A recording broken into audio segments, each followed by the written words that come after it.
என்ன ஹாசினி இது? குழந்தை முன்னாடி இப்படியா பேசுவீங்க? இல்ல துர்கா, தீர்ப்ப பத்தி நீ போன்ல சொன்னது எங்களால தாங்கிக்க முடியல. அந்த சங்கடத்துல பேசிக்கிட்டு இருந்தத குழந்தை கேட்டுட்டா போல. நாங்களும் அதை கவனிக்கல. ஆமா துர்கா, தீர்ப்பு வந்துட்டா எல்லாம் முடிஞ்சு போச்சுன்னு முடிவே பண்ணிட்டீங்களா?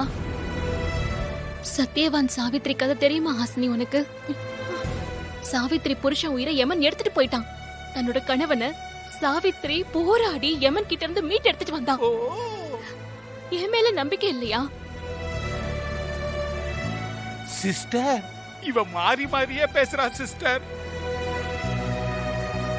ஹாசினி, நான் குழந்தைக்காக மட்டும்தான் கல்யாணம் பண்ணிக்கிட்டேன்னு நினைக்கிறியா? சூர்யா தான் என்னோட உயிர். சூர்யாக்காக தான் நான் வாழ்ந்துட்டு இருக்கேன்.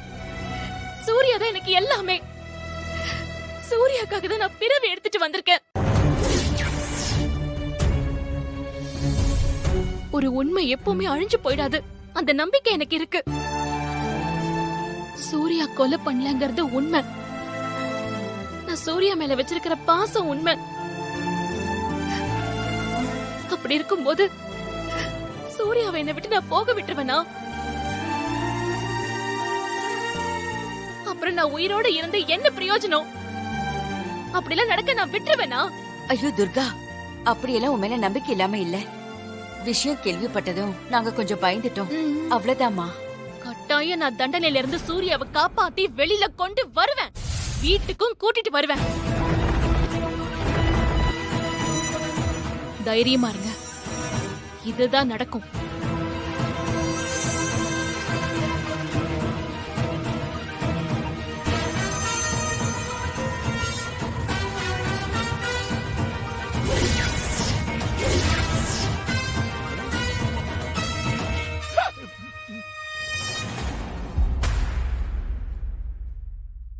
முறைக்கிறா.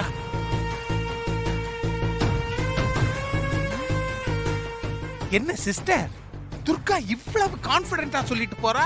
நம்ம மாப்பிளைய காப்பாத்தி கொண்டாந்துருவாளா சிஸ்டர்? அவ சும்மா சீன் போடுறா. தூக்கு தண்டனைக்கு தேதியே குறிச்சிட்டாங்க. இதுக்கு மேல அவ தலைகீழா நின்னாலும் தீர்ப்ப மாத்த முடியாது.